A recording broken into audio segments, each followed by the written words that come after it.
We're on the outer edge of Oklahoma after a little vacation and driving back up toward Michigan. Start of a long drive, almost into the state of Missouri, and the phone goes off. And thank God I was in the passenger seat. My girlfriend was driving, but I just looked and said, "You've got to be kidding me. We were this close to getting a week off, seeing some family, some friends without Scott Harris doing anything major. So close. Couldn't quite make it. We got some big news, and it was the Colt Keith contract extension, which I don't think anyone was geared up for. No, I certainly wasn't, and like I said, I was driving, so I wasn't even on my phone. I probably should have caught it somehow, but I didn't. So I get home and I'm like, oh, okay. Got a couple notifications on Twitter from the loyal readers of the Athletic, listeners to this podcast, and I was like, well, I'm not really in a position. I know Cody's not really in a position, so we'll address this at a later date. And of course, my mind was on the Lions at that point, which we don't have to get into that Sorry. My all to that. condolences.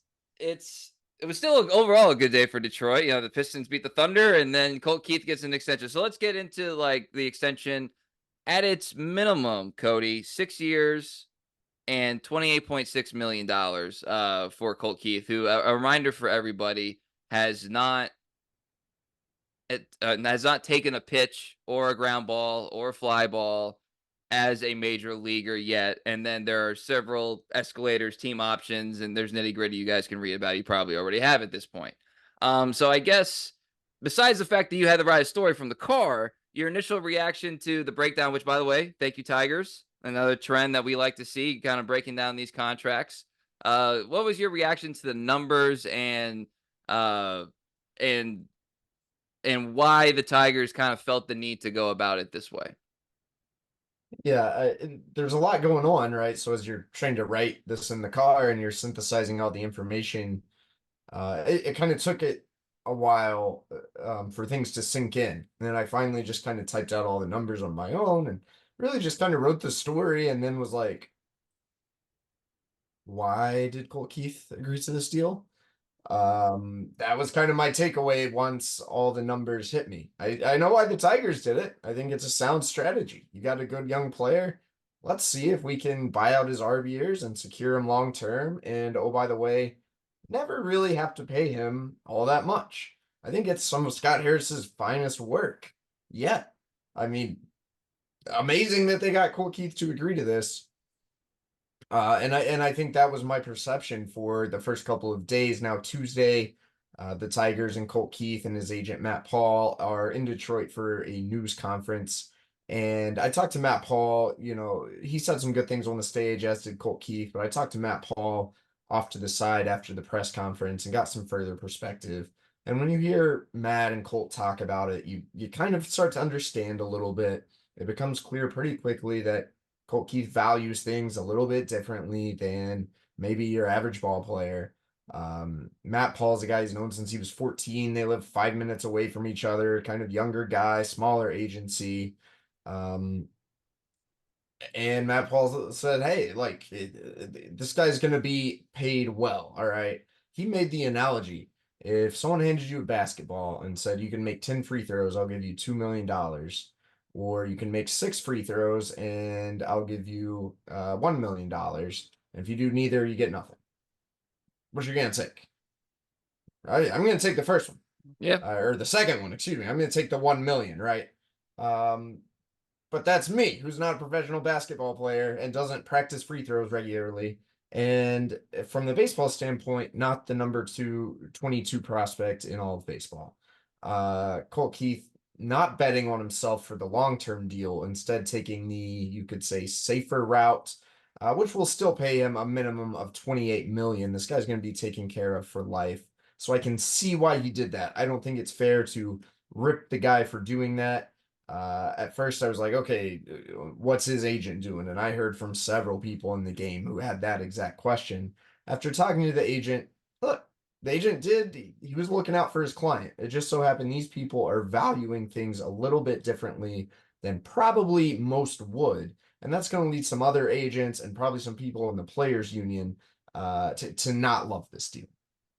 Well, I feel like the last dance kind of soured people on these long-term contracts.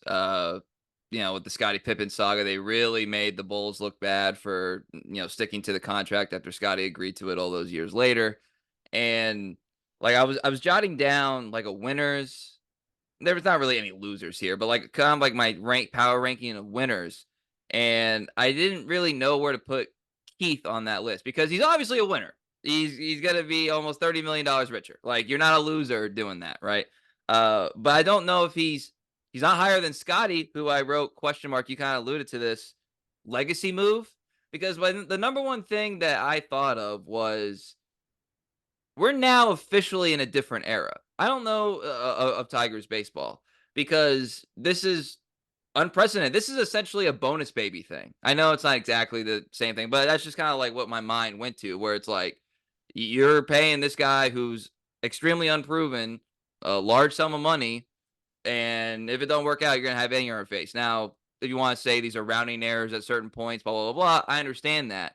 But at the same time, it is still money you didn't have to spend.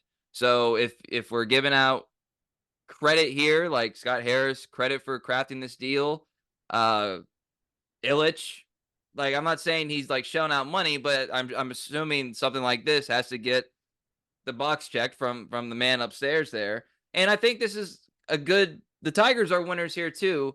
In addition to it could be a really shrewd business move. Getting some publicity right now is not a bad thing. And showing your organization kind of turning the corner about how you operate, that's going to attract, I would think, more other talented people, operations, front office, players, etc., coaches, blah blah blah. And this is another example I feel like of being in alignment. So obviously, like I said, Illich has to check this off. Harris has to craft it with his team. I'm sure he's not working on this alone. And then this has got to be something that AJ Hinch is comfortable with too, because Scott Harris says the line where he's going to have to earn it in Lakeland or whatever. Sure, but I'm sure AJ wouldn't have been cool with this if he didn't think Colt Keith could actually be an opening day starter, right? Or project that, or blah blah blah. So, and then Keith obviously has to agree to it. Now, I'm curious because you said you had the news conference today. Excuse me, news conference today. Uh, Keith had some funny lines in there. I don't mean that like making fun of him or anything. He had some lines in there that were interesting. Like he acknowledged, like, yeah, I'm about to be rich, and if it sucks, then I'm just a little bit this rich, and then he kind of like he mentioned Acuna, which I know that's the natural thing for people to go to. You put it in your story. It's not that common for players to kind of cite other players in things like this. And again, I'm not saying he did anything wrong. I'm just saying it stood out to me when he did it. Um, I guess my question is this. So he's going to now count for, if you include the signing bonuses that he's going to get here coming up, basically 2.5% of the team's current payroll. Now I know they have lower payroll, so it's a little bit of a skewed percent. You understand, but still 2.5%. He's now technically on via Spot Track on the books for more than Skubal, Rogers, Mize, Badu, guys that just went through arbitration, and obviously players that are still very young in their major league services like Torque and Green. He's now like just under, I think, Carson Kelly in terms of payroll this year for a guy again who's as talented as we believe, but still hasn't done anything. So my question is this: does this change how we view a Colt Keith? Does this change how we view a guy who there was nothing ever? Everyone's going to have his back this year. It's like, okay, even if he struggled, a young guy just changed positions. He's trying to figure it out, trying to figure out major league pitching. They're throwing a lot of him at the same time. There would have been frustrated fans, but at the same time, there would have been a lot more depth of understanding. You sign this contract, I think it has the potential to change that, Cody. Well, it absolutely does. And I want to be clear. I think there is little risk for the Tigers here. Worst case scenario, the guy that is probably going to be on your team in some form or fashion for the next 6 years anyway, is guaranteed to be around for the next 6 years. And he's going to make more money than he would have otherwise, but you're never going to pay him more than 5 million annually. It's very low risk.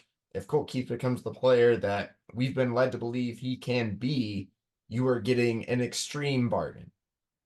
But I think it changes the perception of Colt Keith because we're sitting here talking about it now. It went from Colt Keith's a really good prospect. Let's see if he can hit in the big leagues to did Colt Keith just pass up tens of millions of dollars? What is he doing? It's almost like now some people are treating it as though he were a guaranteed star.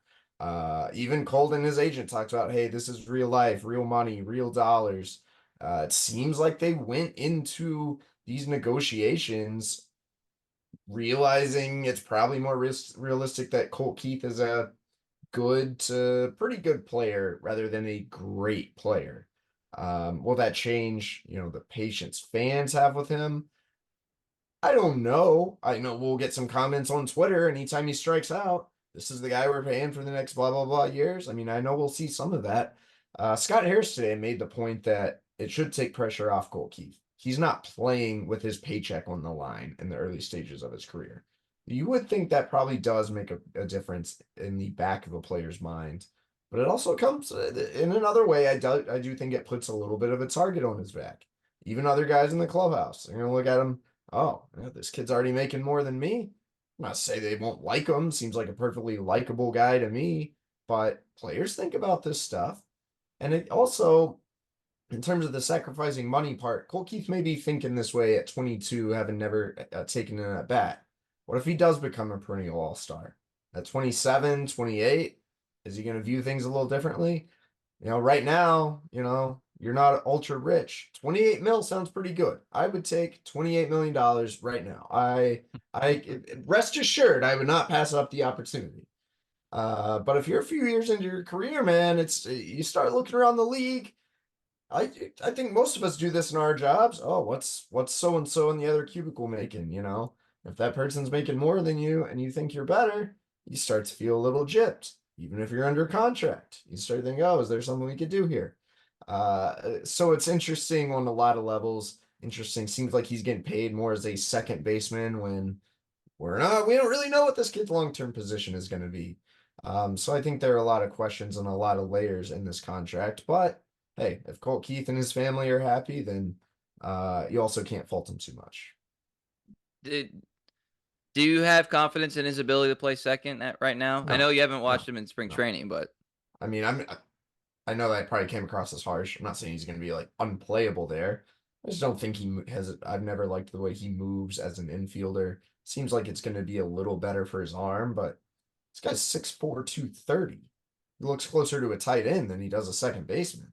If we're talking him being a second baseman in the long term, I don't know about that. I mean, Jonathan Scope was one of the bigger second basemen I've ever seen, and by the end there, he wasn't moving around as well. So I think the jury is very much still out on where Colt Keith is going to play long term. Could be first base, could be, I guess now his arm is a concern, but in the Tigers could be outfield. Like um right now he makes sense for next year's team at second base, but if we're talking 3, 4, 5, 6 years down the line, I mean, who's to say?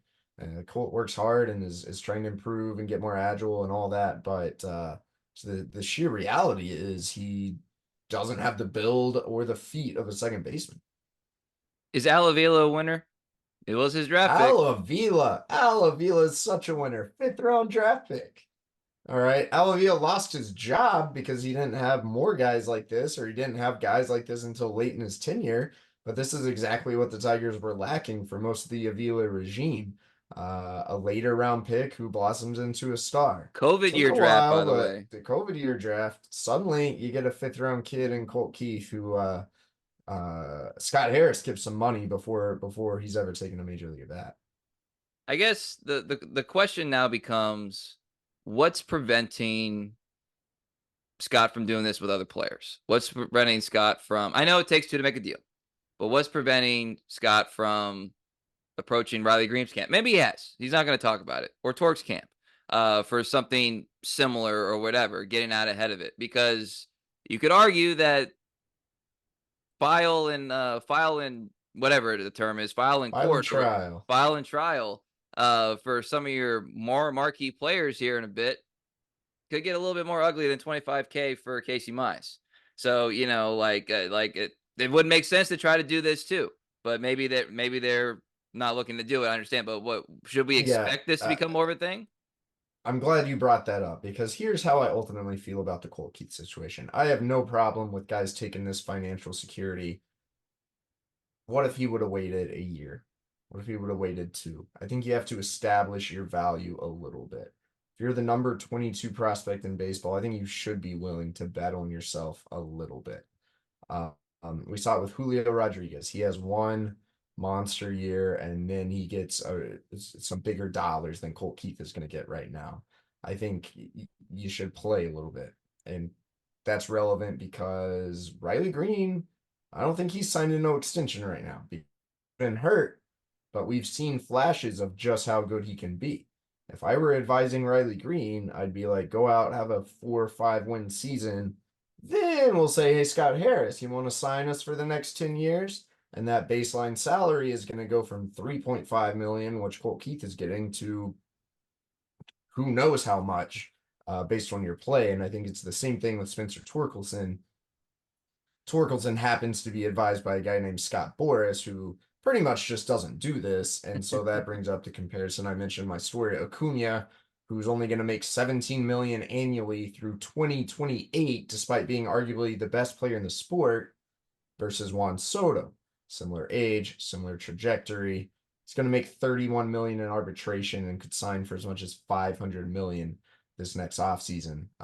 You take a gamble when you go the Soto route, but Juan Soto is going to have bigger career earnings, it would seem, than Ronald Acuna. So, yeah, Skubal, Mize, Torkelson, or I don't know about Mize. Mize, if he has a good year, Torkelson, Green, these guys are all extension candidates. But I think they're trying to play themselves into a little bit bigger money before they would actually put pen to paper on anything like this. Yeah, and I know it's like extension and it's a little bit misleading because it's not like necessarily adding in the same way that we traditionally think of extension, but this is essentially the first inked core player of the Scott Harris regime, if you think about it. In terms of like him making a physical act to have this guy be a part of the team for however many long years. Again, the more about the act of doing so and the gesture than the actual contract terms and money. You see what I'm saying? It's such a great deal for Scott Harris, man. You get the guy for 6 years, you add on three more, but you get a club option. If Cole Keith turns out to suck, you just get rid of him. And if he's great, the club options aren't even that much. He's never going to make more than 15 million. Like it's unbelievable how team friendly this is if you really think about it. Yeah, well, we can in summation, we could say that Colt Keith is more of a team player than Eduardo Rodriguez. It's pen to paper. We can say that. It's a fact now.